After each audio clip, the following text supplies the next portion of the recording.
It's now my honor to introduce you to our board president, Betty Tomlin, who will be calling our meeting to order and presiding over tonight's annual meeting.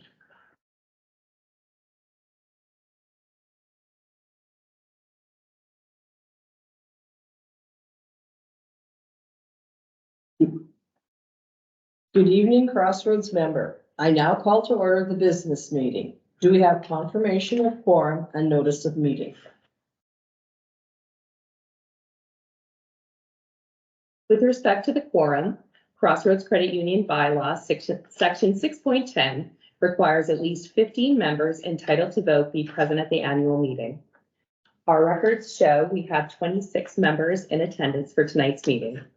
The Credit Union Act 1988 section 79 requires the membership to receive notice of the annual meeting at least 21 but no more than 50 days prior to the meeting. As the credit union has complied with the relevant legislation and regulations, this constitutes a legal meeting of the members of Crossroads Credit Union. Once again, I give the floor to Board President Betty for the adoption of the agenda. Thank you, Cindy. The agenda can be found on the first page of the annual report, which, if you have not located, you can use the direct link in the chat. A copy of the agenda will be presented on the next slide.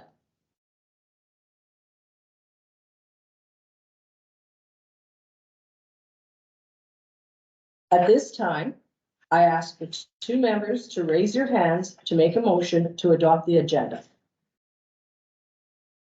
James McGregor and Linda Osachoff approve the adoption of the agenda. Is everyone in favor of the motion? The motion is now carried. Next on the agenda, we have the minutes of the 2022 annual general meeting held May 3rd, 2023. These can be found on page 2 and 3 of the annual report. I will now ask for two members to move to adopt the 2022 minutes as presented. Please raise your hands to make this motion. Marcel Michaud and Doreen Wachna approve the adoption of the minutes. Is everyone in favor of the motion? The motion is now carried. Is there any business arising out of the minutes?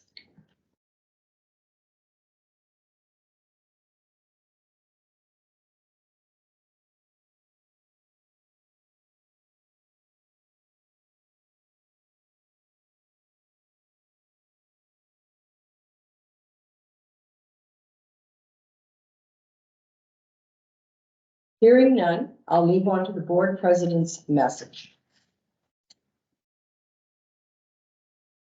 Thank you for joining our virtual 2024 meeting this evening.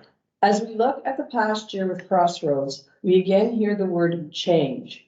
Just as change is inevitable in our personal lives, so it is the same within the credit union. It can be driven by large-scale events such as conflict in another part of the world, the global economy, or closer to home, such as the Bank of Canada attempting to slow inflation or regulations placed upon us by our regulators. Change can also come about by you, the members. Change is hard. Human nature, being what it is, prefers the familiar because it's easy. However, as our members have learned to navigate the digital age, their expectations are that Crossroads keeps up with them. Some of these expectations are the convenience of using technology, the opportunity to speak to a real person on the phone, and to receive assistance from someone who knows what they're talking about. As a board, we use strategic planning as one way in which we can define our vision for the future and provide our organization with the direction that we believe the majority of members desire. Technology comes with a price tag, but it provides the convenience of conducting business from anywhere. The virtual branch provides the opportunity to speak to a real person or receive a call back at increasingly more flexible hours. As for speaking to someone who knows what they're talking about, we strive to have knowledgeable people through training and education who are there to answer any of your questions. With technology also come dangers: hackers, scammers, identity theft. These have increased in their sophistication and are a threat to all of us. Clicking on the wrong link, trusting the wrong person, sharing personal information, accepting an opportunity that's too good to be true can cause you a financial loss, be it large or small, as well as the embarrassment. Crossroads does its utmost to protect your information with updated technology safeguards, as well as protecting you at a personal level. If you think an employee is asking unusual questions, be confident that they are confirming that your personal information and finances are secure and remain confidential. From the technology to the staff, this all plays a part of assisting you to make well-informed financial decisions. As referenced in more detail in the Chair and CEO message in the annual report, the focus is to build our members' financial confidence through our staff to provide you with a service that is unique to your situation. In closing, I'd like to recognize the retirement of 2 directors last year, our former president, Walter Ostafora, after 12 years, and Dale Zuko, after 8 years. We thank them for their service and contributions to the board. I would also like to recognize the members of Crossroads Credit Union for your continued faith and trust in our organization. As a board, we hope to represent you to the best of our ability. Thank you.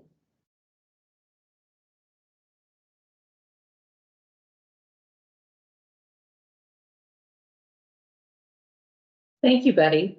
I'm pleased to introduce our Chief Executive Officer, Jeff Bishop, to provide the message from the CEO.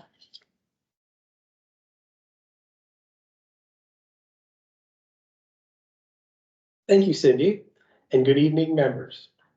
As we gather for our annual meeting today, I reflect on the year behind us, marked by global change. At Crossroads Credit Union, our steadfast commitment to our members' financial confidence remained unwavering. Throughout 2023, we concentrated on 4 pivotal initiatives: empowering our staff to deliver personalized service, enhancing our accessibility through service delivery platforms, and adeptly managing our revenue streams and maintaining impactful community support. By investing in our staff's development, we met evolving member needs, striving for efficiency and excellence in service delivery. Our dedication to streamlining processes yielded new opportunities and strengthened collaboration. Simultaneously, our investment in digital banking platforms reflected our members' preference, with 72% of transactions now conducted online. Crossroads continued its financial support to our members, dispersing over $63 million in loans to foster home ownership and entrepreneurship. Recognizing the significance of financial advice, we initiated steps to address the distressing reality of Canadians living paycheck to paycheck. In 2023, we prioritized enhancing the employee experience, a catalyst for improving member satisfaction. Our financial performance remained robust, with assets reaching $349.4 million and profitability at $2.29 million. Our commitment to long-term stability is evident through prudential capital management and a patronage payout. Our community investment was exemplified through contributions exceeding $75,000 towards sponsorships, scholarships, and community initiatives. Strategic planning guided our board's actions, emphasizing advice-based service and member-centric experiences. Notably, our digital banking platform and virtual branch garnered positive feedback, showcasing our dedication to member-centric innovation. While bidding farewell to outgoing board members, we welcome new voices to drive our mission forward. As we navigate changing economic landscapes, we remain adaptable and resilient, poised for a future of continued positive impact through courageous conversations and expert guidance. In closing, I express gratitude to our members, staff, and board for their unwavering support and dedication. Together, we remain steadfast in our commitment to empowering financial confidence and fostering prosperity in our communities. Thank you.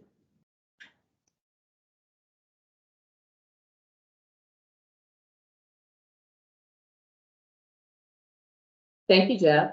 It's now my pleasure to introduce our Manager of Finance and Risk, Rhonda Faloka, to provide the report of the auditor and the financial statements.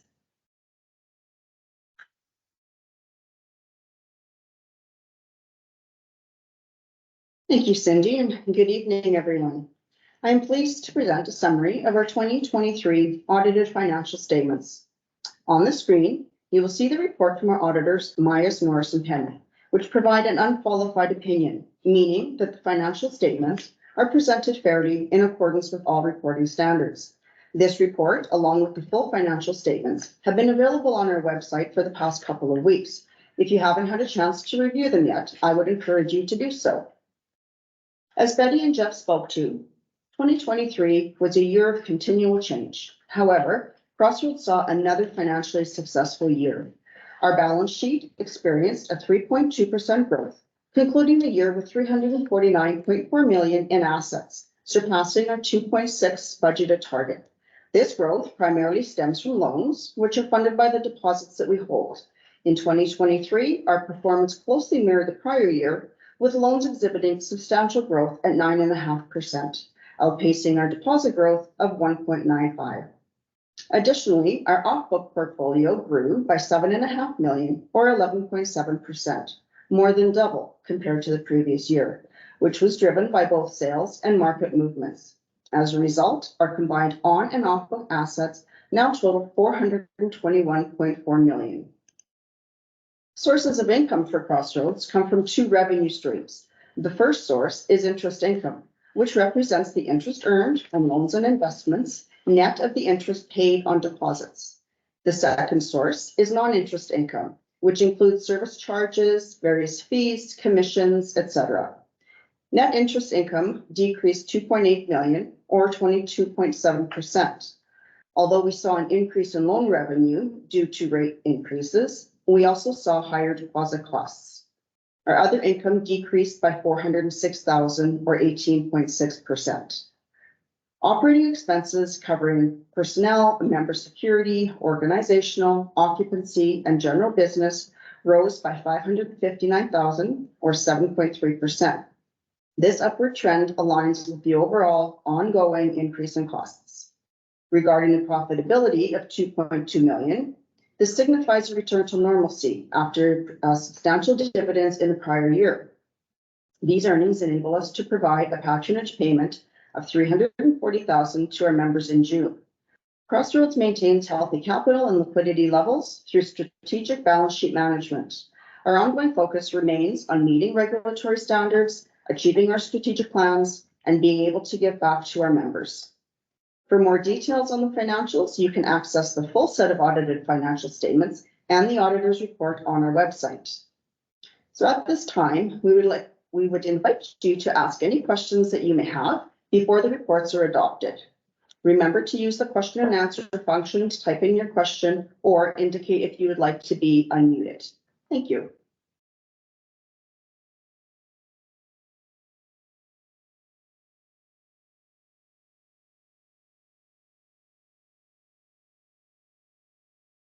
Okay, seeing no other questions, we will now move to the adoption of the financial statements. I will now ask for two members to move to adopt the financial statements as presented. Please raise your hands to make this motion.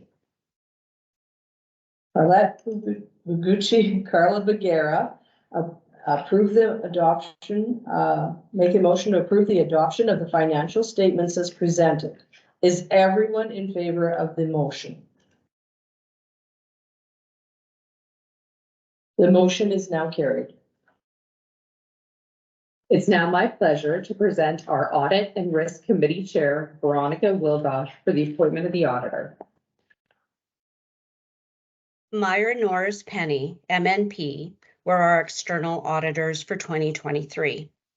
As part of the formal AGM, members are required to appoint the external auditor for 2024.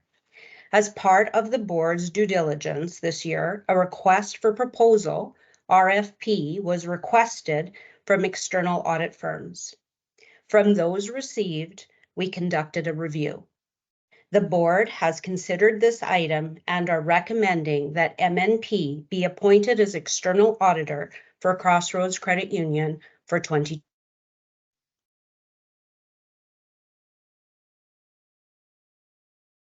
I will now ask for two members to move to appoint MNP as our auditors for 2024. Please raise your hands. Shannon Leeson and Chris Politsky move to appoint MNP as our auditors for 2024. Is everyone in favor of the motion?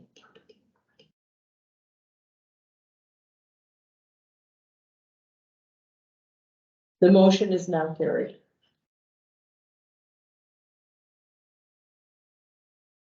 I will now call on the chair of the Nominating Governance Committee to provide the election reports. It's my pleasure to introduce you to Dwayne Karcha.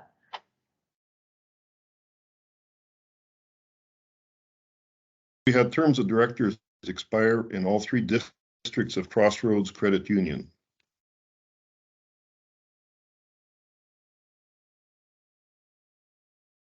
In the Central District, 2 candidates filed nomination papers for one 3-year term vacancy and an election was required. The 2 candidates were Arlette Bogutsky and Harvey Malinowicz. Arlette Bogutsky was elected for the 3-year term.